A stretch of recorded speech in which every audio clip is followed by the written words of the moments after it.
Assalomu alaykum hurmatli kuzatuvchilar. Sizlar bilan Otabek Qahramonov. Hozirgi endi mavzumiz kasrlar. Kasr bu oddiy bo'lish degani, ya'ni mana a taqsim b bu a bo'lingan b degani. Kasrda a ustki qismi, yuqoridagi qismi bu surati deyiladi. Pastki esa mahraji. Surat va mahraj bor kasrda. Agar kasrni surati mahrajidan kichik bo'lsa, bu to'g'ri kasr deyiladi. Ya'ni masalan biron bir devorni 3 taqsim 4 kasr. Biron bir devorni masalan 4 ga bo'lib 3 qismini bo'yadingiz. Ya'ni bu qancha qismini bo'yadingiz desak, 4 dan 3 qismi bo'yalgan. To'g'ri kasr. 5 taqsim 8 yoki 8 dan 5 qismi, undan 7 qismi. Agar kasrni surati, mana a surati mahrajidan katta bo'lsa, bu noto'g'ri kasr hisoblanadi. Mana misol 10 taqsim 6, 7 taqsim 3, 12 taqsim 7, 8 taqsim 5. Ya'ni yuqori qismi surati mahrajidan katta, noto'g'ri kasr. Har qanday noto'g'ri kasrni aralash kasrga keltirsa bo'ladi. Ya'ni a taqsim b kasrini c butun d taqsim b.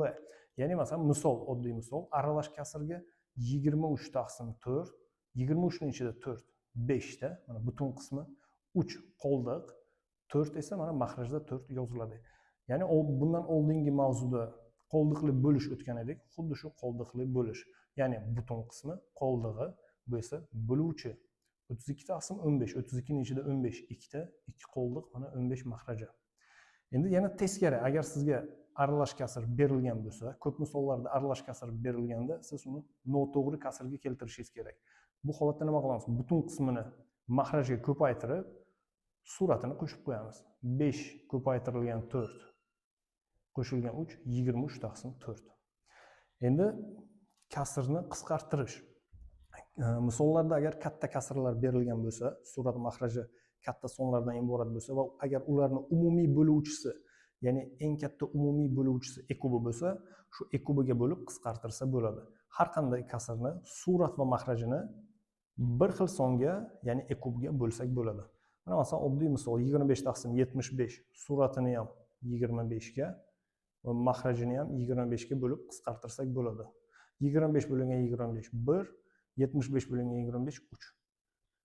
35 va 140 mana. O'zi aslida bunday qisqartiriladi. 35 ga bo'lamiz 1, 35 ga bo'lamiz 4. 1 taqsim 4. 13 ga bo'lamiz 1, 13 ga bo'lamiz 5. 1 taqsim 5. Ya'ni biz o'zi kasrni qisqartirdik. Misolda kasrlarni ishlashda qulay bo'lishi uchun kasrlarni qisqartirish kerak. 30 taqsim 20. Suratni 10 ga bo'lamiz 3. 20 ni 10 ga bo'lamiz 2. 3 taqsim 2 qisqartirdik. 270 taqsim 350. 10 ga bo'lamiz 27. 10 ga bo'lamiz 35. 27 taqsim 35 ni kasrni qisqartirdik. Ya'ni ekubiga bo'ldik. Endi kasrni umumiy mahrajga keltirish, kasrlarni qo'shish va ayirish. Agar har xil mahrajli kasr bo'lsa, masalan 3 taqsim 4 va 5 taqsim 6 kasrlarni umumiy mahrajga keltirish uchun, ya'ni mahrajini bir xil son qilish uchun bu mahrajlar uchun ekukni topish kerak. Ekuk eng kichik umumiy karrali. Buni ham oldingi videoda o'tgandek. 4 va 6 uchun ekuk 12, ya'ni bu yerda 12 hosil bo'lishi uchun surat va mahrajni 3 ga ko'paytiramiz.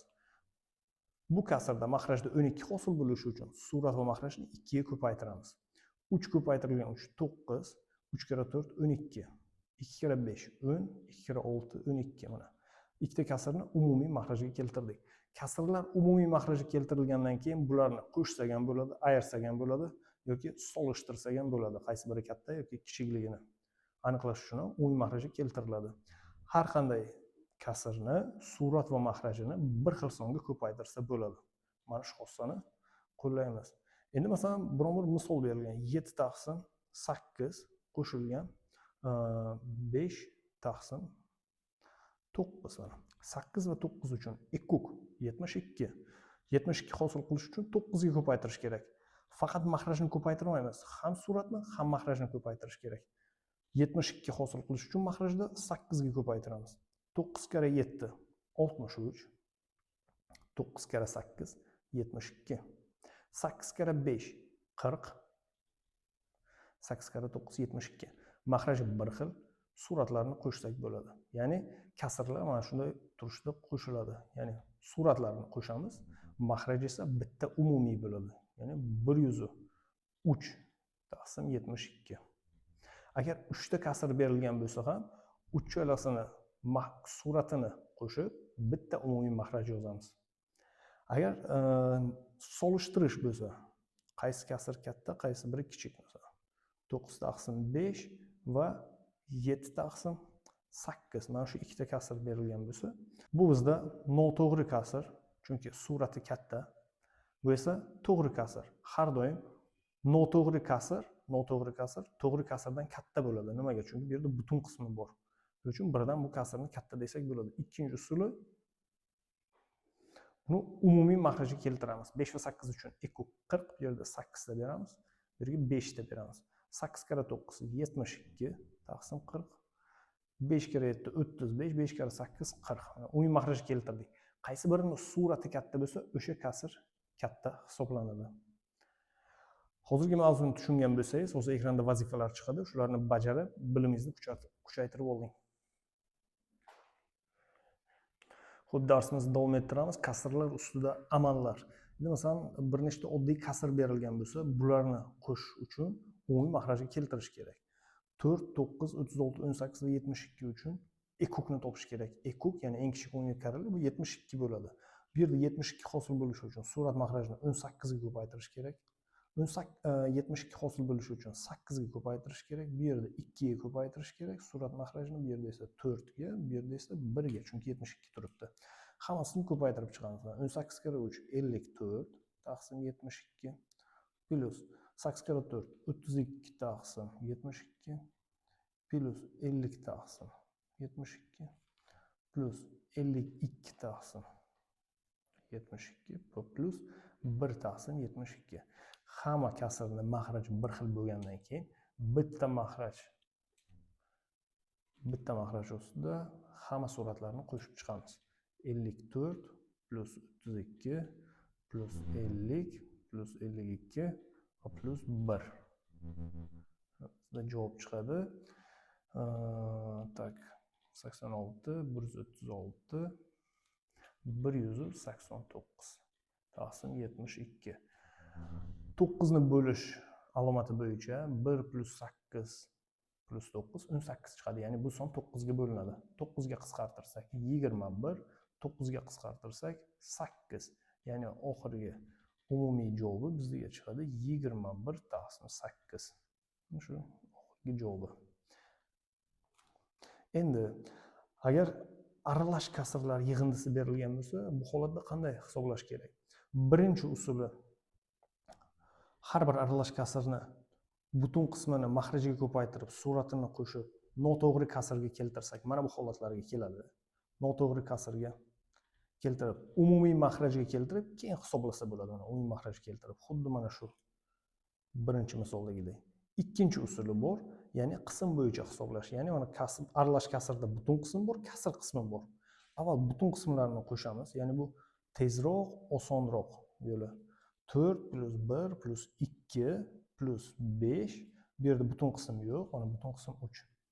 Butun qismlarni alohida qo'shib olamiz. Plus va kasr qismini alohida qo'shamiz. 3 taqsim 4 7 taqsim 9 plus 5 taqsim 12 plus 2 taqsim 9 plus 7 taqsim 12 1 taqsim 4. Tak, mana davom ettiramiz.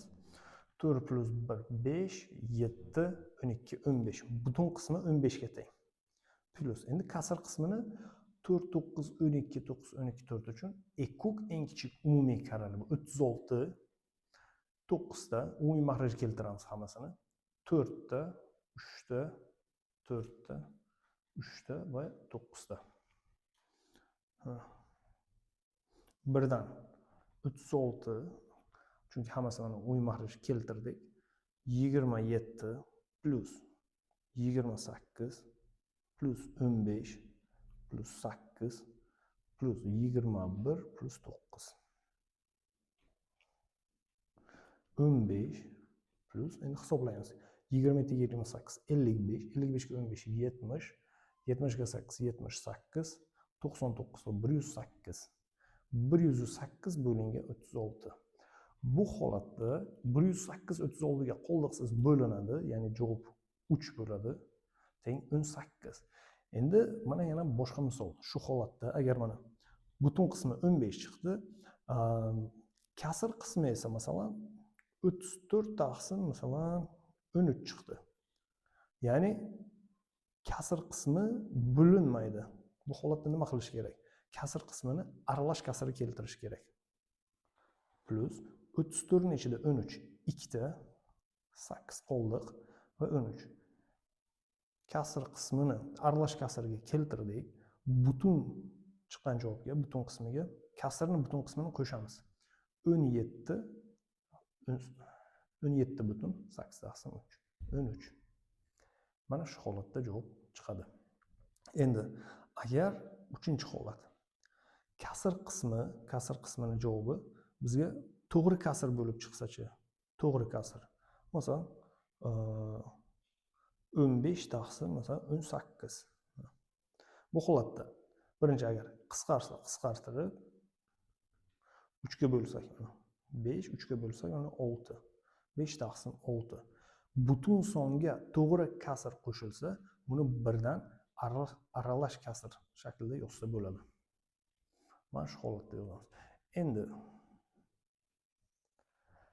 kasrlar ayirmasi, masalan 11 taqsim 15 ayrilgan masalan 1 taqsim 2 bo'lsa, umumiy maxrajga keltiramiz. Bu yerda 2 ta, bu yerga 15 ta. 2 kere 11 22, 15 kere 1 15. Bu yerda bo'ladi 30. 7 taqsim 30. Qanday qo'shgan bo'lsak, xuddi shunaqa ayirish amali ham bajariladi. Endi agar butun son bo'lsa-chi, masalan 4 ayrilgan 5 taqsim 7. Mana butun sonni maxrajida 1 bor deb kasr shaklida yozsak bo'ladi. Chunki 4 taqsim 1 bu 4 ga teng. Butun sonni maxrajda 1 yozib, kasr shaklida yozib olamiz va umumiy maxraj beramiz 7. 7 kere 4 28, 7 kere 1 7. Ayrilgan 5 taqsim 7. 23 taqsim 7. Bu noto'g'ri kasr shaklida. Agar testda javoblar aralash kasr shaklida berilgan bo'lsa, aralash kasrda keltiramiz. 3,2 taqsim 7. Endi bu birinchi yo'li edi. Endi ikkinchi usuli. Masalan, 4 ayrilgan 5 taqsim 7 da. Agar butun sondan to'g'ri kasr ayrilsa, ya'ni surati maxrajdan kichik bo'lsa, ya'ni ikkinchi usuli bor. Mana buni plus 1 deb yozib olamiz. 4 bu 3 plus 1 degani. Minus 5 taqsim 7. Endi qarang mana 3 plus bu maxrajda 7 turibdi. Ya'ni 1 ni 7 taqsim 7 deb yozib olsak bo'ladi. 7 bo'lingan 7 bu 1. Chunki mana kasr qismida maxraji 7 ga teng. Ayrilgan 5 taqsim 7. Teng bo'ladi. Mana 3 plus 7 dan 5 ni ayirsak 2 taqsim 7. Butun songa to'g'ri kasr qo'shilyapti. Birdan 3,2 taqsim 7 desak bo'ladi. Bu javob bilan bu javob mana bir xil bo'ldi. Mana bu usulni hamma kasrda qo'llasa bo'ladi. Ya'ni mana bu sonlar katta sonlar bo'lsa ham, 3 xonali, 4 xonali bo'lsa ham bu usulda ishlash ancha osonroq. Sog' bo'linglar. Hozir ekranda vazifalar chiqadi. Ishlab bilimingizni kuchaytirib oling. Darsimizni davom ettiramiz. Keyingi qadam bu kasrlarni ko'paytirish va bo'lish. Masalan, bizga kasr berilgan bo'lsin, a taqsim b ko'paytirilgan c taqsim d. Ikkita kasr ko'paytirilsa, surat va maxrajlar e kubga qisqartiriladi. Ya'ni b va c uchun agar umumiy bo'luvchisi bo'lsa, ana bo'lamiz, bu yerda javobini yozamiz. n. Buni ham bo'lamiz, shu songa bo'ladi n. Ya'ni e kubiga bo'lyapmiz. Bu yerda bo'lamiz, masalan, qanaqadir k, bu yerga bo'lamiz, qanaqadir l, ya'ni e kubga qisqartirdik. Endi yozamiz natijasini. K ko'paytirilgan n, chiqqan natijalarni suratga ko'paytiriladi, maxrajga n ko'paytirilgan l. Endi mana oddiy misol ko'rib chiqsak, 2 taqsim 3 ko'paytirilgan 54 taqsim 10 masalan. 54 va 3 ni 3 ga bo'lsak bo'ladi mana. 3 ga bo'lsak 1, 3 ga bo'lsak 18. 2 va 10 ni 2 ga bo'lsak bo'ladi. Ikkovsi ham juft. Ya'ni ekubi 2. 2 ga bo'lamiz 1, 2 ga bo'lamiz 5. Ya'ni bo'lib javobini yozyapmiz. Endi 1 ko'paytirilgan 18, 18, 1 ko'paytirilgan 5, 5. Mana bu kasrni javobi. Endi masalan, keyingi misol ko'rib chiqsak agar 11 taqsim 12 ko'paytirilgan 54 taqsim 55. 11 va 55 ni 11 ga bo'lsak bo'ladi. 11 ga bo'lamiz 1, 11 ga bo'lamiz 5. 12 va 54 ni esa 3 ga bo'lsak, 6 ga qisqartirsak ham bo'ladi. 6 ga qisqartirsak 9, 6 ga qisqartirsak bo'lsak 2. Endi natijalarni ko'paytiramiz. 1 ko'paytirilgan 9, 9, 2 kara 5, 10. 3,1 taqsim 5 ko'paytirilgan 10.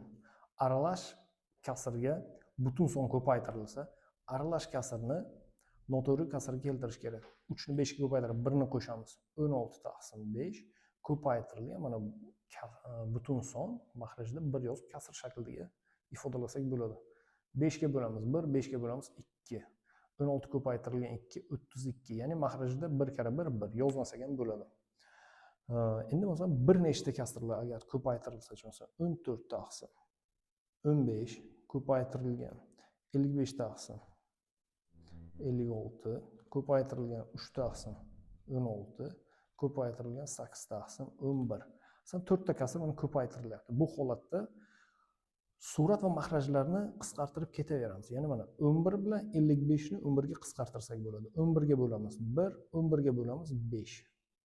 8 va 16 ni 8 ga bo'lsak bo'ladi. 8 ga bo'lamiz 1, 8 ga bo'lamiz 2. 14 va 56 ni 14 ga qisqartirsak bo'ladi. 14 ga bo'lamiz 1, 14 ga bo'lamiz 4. 3 ga bo'lsak 1, mana 15 ni 3 ga bo'lsak 5. Mana 5 bor, 5 bor. Bu 5 larni ham 5 ga bo'lsak 1, 5 ga bo'lsak 1. Natija 1, 1, 1, 1 ko'paytirsak suratlarni 1, 1, 4, 2, yana 1 ko'paytirsak 8. Mana natija. Endi kasrlarni bo'lishda masalan a taqsim b bo'lingan c taqsim d. Ikkita kasr mana bo'linyapti. Birinchi kasrni yozib olib, ko'paytiruv belgisini qo'yib, ikkinchi kasrni teskarisiga aylantiramiz. Ya'ni mahraj suratda yoziladi, surat esa mahrajda yoziladi va odatdagidek qisqartiramiz. A va c ni agar masalan umumiy bo'luvchisi bo'lsa, bo'lamiz n, bo'lamiz n masalan. E kubga bo'ldikda, masalan e kubga bo'lamiz c, qanaqadir l, bu yerda esa k. M ko'paytirilgan k, l ko'paytirilgan n. Xo'sh, mana endi bir misol ko'rib chiqsak, 10 taqsim 3 bo'lingan masalan 35 taqsim 27 desak masalan. 10 taqsim 3 ko'paytirilgan 27 taqsim 35 ni aylantirdik. 3 bilan 27 ni 3 ga qisqartirsak bo'ladi. 3 ga bo'lsak 1, 3 ga bo'lsak 9. 10 va 35 ni 5 ga bo'lamiz. 2, 5 ga bo'lamiz 7. 2 kara 9 18, 1 kara 7 7. Endi masalan 5 butun 4 taqsim 6, 4 taqsim 7 bo'lingan 13 taqsim 14. Ikkita kasr berilgan bo'lsa, aralash kasrni noto'g'ri kasrga keltiramiz.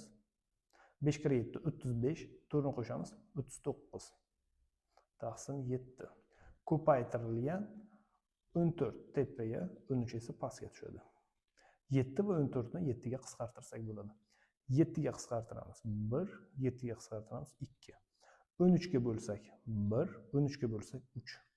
3 ko'paytirilgan 2 mana 6 bo'lingan 1 kara 1 1. 6 bo'lingan 1 6. Agar masalan 3 taqsim 4 bo'lingan biron bir masalan butun son bo'lsin desak, masalan 3. Mana shu butun sonni ham kasr shaklida ifodalab, mahrajda 1 yozib olamiz. 3 taqsim 4 ko'paytirilgan 1 taqsim 3 deymiz. Va 3 bilan 3 ni qisqartirib 1, 1 javob 1 taqsim 4. Ya'ni butun sonni mahrajda 1 yozib, ko'paytirib qo'yib aylantiramiz. Mana shu holatda bo'lish va ko'paytirish bajariladi. Agar tushungan bo'lsangiz, hozir ekranda vazifalar chiqadi, shuni bajarib bilimingizni mustahkamlab oling. O'sha darsimizni davom ettiramiz. Endi o'nli kasrlar va oddiy kasrlar ustida amallar. O'zi o'nli kasrlar bu qanaqa kasrlar desa, masalan 3,2, 4,25 yoki 1,5 yoki minus 3,128, 10,795. Qisqacha qilib aytganda, vergul bilan yoziladigan sonlar vergul bilan yoziladi. Verguldan keyin raqamlar soni chekli, ya'ni 4 ta, 5 ta yoki 6 ta verguldan keyin raqam bo'lsa, bu o'nli kasr deyiladi. O'nli kasrlarni masalan qo'shishda plus 3,25. O'nli kasrlarni qo'shishda oddiy ustun amali qo'llaniladi. Plus 3,25. Asosiy narsa o'nli kasrlarni qo'shishda bu vergul bitta qatorda turishi kerak. Ya'ni verguldan chap tarafda butun qismi, ya'ni o'nli kasrlar vergulgacha bo'lgan son bu butun qismi, verguldan keyin esa bu kasr qismi. Mana kasr qismi alohida qo'shiladi, butun qismi alohida. Bu yerda yo'q joyda 0 qo'shib birlashtirib qo'yamiz. 0 ga 5 ni qo'shsak 5, 5 ga 2 7, vergulni ko'chiramiz, 4 ga 3 ni qo'shsak 7. Ya'ni umumiy javobi 7,77. 7,75. Agar ayrishdachi masalan 3,25 ayrilgan 1,8 masalan. 3,25 dan uni ayryapmiz. Ayramiz 1,8 ni. Bu yerga yetmayapti. 0 ni qo'shib qo'yamiz. 5 dan 0 ni ayirsak 5, 2 dan 8 ni ayirib bo'lmaydi. 2 ni oldida 1 olib, bu yerda 2 ni oldiga qo'ysak 12, 12 dan 8 ni olsak 4. 1 ni oldik, 2 qoldi, 2 dan 1, 1. Vergulni mana ko'chirib qo'yamiz. 1,45. Ayirish va qo'shishlar shu turishda bajariladi. Endi agar masalan butun sondan, masalan 7 dan ayiryapmiz 3,297 ni. Qanday ayriladi desa, mana ayiramiz. 7 bu butun son, kasr qismi yo'q. Bu yerda esa 3,297. Kasr qismi bor. Vergul qo'yib, kasr qismidan nollarni qo'yamiz. Ayiramiz. 0 dan ayirib bo'lmaydi. Bu yerdan 1 ni olib, ya'ni bu 0 ga qo'ysak 10, 10 dan bittasini olib bunga beramiz, bundan esa bunga beramiz. Ya'ni bu yerda hozir 10 hosil bo'ladi. 10 dan 7 ni olsak 3. Bu yerda 9 edi. 9 dan 9 ni ayirsak 0. Bu yerda ham 9. 9 dan 2 ni ayirsak 7, 1 ni olgandik, 6. 6 dan 3 ni olsak 3. Vergulni ko'chirib qo'yamiz. Ya'ni 3,703. Endi o'nli kasrlarni o'nni darajasiga karrali songa ko'paytirish, ya'ni 10 ga, 100 ga, 1000 ga, 10 ga mana 100 ga yoki 1000 ga ko'paytirganda tez hisoblash yo'li. 10 da bitta 0 bor, ya'ni ko'paytirishda bitta raqam siljitamiz vergulni. 32,58. Ya'ni xuddi shu sonni masalan 1000 ga ko'paytirsak, ya'ni 1000 da 3 ta raqam, 3 ta xona siljitamiz vergulni. 1, 2, 3. 3258. Va xuddi shunaqa bo'lishda masalan 45,4 ni bo'lsak 10 ga, 10 da bitta 0, demak bu sonni biz 10 marta kamaytiryapmiz. Vergul bitta raqam chap tomonga siljiydi. 4,54 yoki 45,4 ni bo'lsak 1000 ga. 1000 da 3 ta raqam 1, 2, 3, ya'ni yetmagan joyiga mana yana bitta 0 qo'shamiz. Agar hozir shu sonni 1000 ga ko'paytirsak 1, 2, 3 vergul bu yerga keladi, yana bizga 45,4 hosil bo'ladi. Endi o'nli kasrni o'nli kasrga ko'paytirish. Masalan 3,2 ni ko'paytiramiz 4,4 ga. Ustun shaklda o'nli kasr bilan o'nli kasr ko'paytirishda ustun shakli qo'llaniladi buni. Ko'paytirsak 4,4. 4 kara 2 8, 4 kara 3 12, 4 kare 2 8, 4 kare 3 12 mana. Qo'shamiz. 8 0 1 ga 2 ni qo'shsak 3, bu yerdagi 1 bilan 4, mana 1 ni ko'chiramiz. Verguldan keyin bitta raqam, verguldan keyin bitta raqam. Jami verguldan keyin ikkita raqam bo'lganligi uchun oxirdan sanaymiz. 1, 2, bu yerda vergul qo'yamiz. Ya'ni 14,08. Mana boshqa misol masalan 4,68 ni ko'paytirsak 2,9 ga ko'paytiramiz buni. Teng. Bu yerda ko'paytirsak 4,68 ni ko'paytiramiz 2,9 ga. Tepadagi har bir raqamni 9 ga ko'paytirib chiqamiz. 9 kare 8 72, mana 2 ni yozamiz 7 miyada. 9 kare 6 54, 7 bilan 61, 1 ni yozamiz. Endi 6 miyada. 9 kare 4 36, bu 6 bilan 42, mana 42 ni yozamiz. 2 kare 8 16, 6 ni yozamiz 1 miyada. 2 kare 6 12, 1 bilan 13, 3 ni yozamiz 1 miyada. 2 kare 4 8, 1 miyadagi bilan 9. Endi mana chiqqan natijalarni qo'shaveramiz. 2, 7, 5 va 13. Verguldan keyin ikkita raqam, verguldan keyin bitta raqam, jami verguldan keyin 3 ta raqam 1, 2, 3. Oxirdan 3 ta raqam sanab vergulni qo'yamiz. Ya'ni javob 13,572. Bu o'nli kasrlarni ko'paytirish edi. Endi o'nli kasrlarni bo'lishga kelsak, o'nli kasrni o'nli kasrga bo'lishda oldin o'nli kasr va oddiy kasr qanday bog'liqligini o'rganib chiqishimiz kerak. Masalan, 3,54 soni o'nli kasr. Oddiy kasrda yozmoqchi bo'lsak, mana vergulsiz yozamiz. Verguldan keyin ikkita raqam borligi uchun 100 ga bo'lib qo'yamiz. Agar bu qisqartirsak bo'ladi. Ya'ni mana 2 ga bo'lsak 152, 2 ga bo'lsak mana 50. 152 taqsim 50. Bu yana 2 ga qisqariladi. 76, bu yerda esa 25. 76 taqsim 25. Hozir kalkulyatorni olmasan 76 ni 25 ga bo'lsangiz, mana shu son kelib chiqishi kerak. Endi masalan 1,75 yozamiz. Vergulsiz 175. Verguldan keyin ikkita raqam, demak 100 ga bo'lamiz. Birdan kubga bo'lsak, 25 ga bo'lsak 7, 25 ga bo'lsak 4. 7 taqsim 4. Mana shu turishda, mana shu holatda oxirgi javob, ya'ni o'nli kasrni oddiy kasrga keltirdik. Endi bo'lishga o'tsak, masalan 3 bo'lingan 0,6. Bo'lishda o'nli kasrni oddiy kasrga keltirish kerak. Bu yerda butun son, ya'ni 3 taqsim 1 yozamiz mahrajda. Bo'lingan mana o'nli kasrni oddiy kasrga keltirsak 6 taqsim 10. Endi bu yog'i oddiy kasrlarni bo'lish. 3 taqsim 1 ko'paytirilgan 10 taqsim 6. 3 ga bo'lsak 1, 3 ga bo'lsak 2.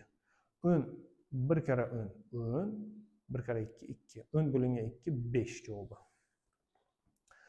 Endi masalan 0,12 bo'lingan masalan 0,4. Ikkita o'nli kasr mana berilgan, bo'linyapti. Oddiy kasrga oldin keltirib olamiz. 0,12. 12 taqsim verguldan keyin ikkita raqam borligi uchun mana 100 yozamiz. Bo'lingan 4 taqsim 10. O'nli kasrda birinchi raqam 0 bo'lsa, oddiy kasrga keltirish uchun bu 0 yozilmaydi. Ya'ni 4 ni o'zini yozib, verguldan keyin bitta raqam borligi uchun 10 ga bo'lib olamiz. Endi 12 taqsim 100 ko'paytirilgan 10 taqsim 4. 10 ga bo'lsak 1, 10 ga bo'lsak 10. 4 ga bo'lsak 1, 4 ga bo'lsak 3. Javob 3 taqsim 10. Yokida mana hozir 3 ni taqsim 10 bu degani 3 bo'lingan 10 degani. Xuddi bu yerda 10 ni darajasiga karrali songa bo'lgandek 10 ga bo'lyapmiz. Bitta raqam siljitib, ya'ni 0,3 o'nli kasr shaklida keltirsak ham bo'ladi. Ya'ni mana bo'lish, ko'p o'nli kasr ustida amallar, bo'lish, ko'paytirish. Mavzuni yaxshi tushungan bo'lsangiz, yanada bilimingizni kuchaytirish uchun hozir misollar chiqadi. Shu misollarni ishlab ko'ring.